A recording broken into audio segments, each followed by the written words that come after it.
argues that a strong emotional and physical bond to one primary caregiver in our first years of life is critical to our development.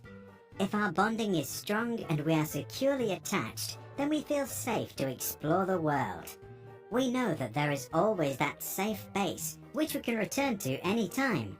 If our bond is weak, we feel insecurely attached.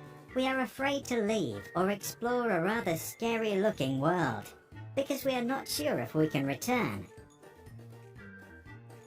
People who are securely attached are said to have greater trust, can connect to others, and as a result are more successful in life.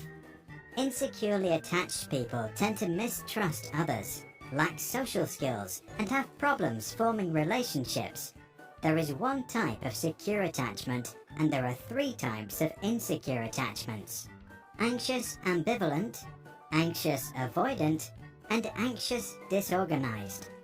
In responses to distress, the first 3 react organized, while the last acts disorganized.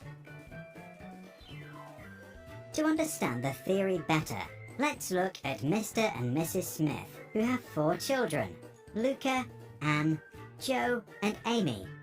The Smiths are lovely parents who cuddle, make frequent eye contact, speak warmly, and are always there for their kids. But one day, Mr. Smith falls very sick and dies. For Mrs. Smith, life now becomes very difficult. She spends all day working, while at the same time trying to care for her children.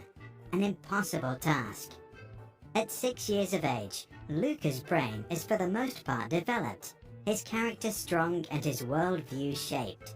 The new situation does not affect him much. He knows there is still always Mum, his safe haven. He feels securely attached. Later, he turns into a trusting and optimistic young man. His self-image is positive.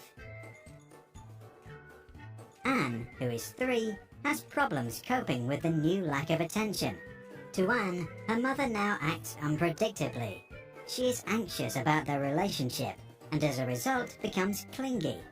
To get her mum's attention, she has to raise her emotional state and scream. When her mum finally reacts with a predictable response, she herself acts ambivalent and doesn't show her true feelings.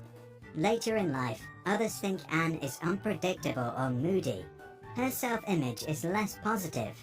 Her attachment style is anxious ambivalent. 2-year-old Joe spends his days with his uncle, who loves him, but thinks that a good education means being strict. If little Joe shows too much emotion or is too loud, his uncle gets angry and sometimes punitive. This scares Joe. He learns that to avoid fear, he has to avoid showing his feelings, also in other situations. As an adult, he continues this strategy and has problems entering relationships. His image of himself is rather negative. His attachment is anxious avoidant. Amy, who is just 1 year old, gets sent to a nursery. The staff there is poorly trained, overworked, and often very stressed. Some are outright abusive. Amy therefore becomes anxious of the very people she seeks security from, a conflict which totally disorganizes her ideas about love and safety. As she is experiencing fear without resolution, she tries to avoid all social situations. As an adult, she thinks of herself as unworthy of love. Her self-image is very negative. Her attachment is anxious disorganized. Our attachment is formed in the very first years of our lives, a time when we are too young to communicate our anxiety, and as a result, can experience high levels of stress. Then our adrenal gland, an organ sitting on top of our kidneys, produces the stress hormones adrenaline and cortisol.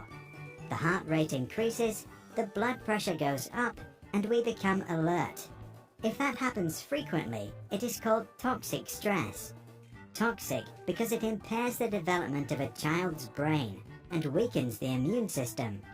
In embryos or at a very young age, toxic stress can even switch the expressions of genes, which can affect our health many decades later. By simulating a strange situation, we can assess an attachment style already by the age of 1. To do this, we let the child play with their mother for a few minutes inside a room. Then the child is left alone. The key moment is the child's reaction when her mother returns.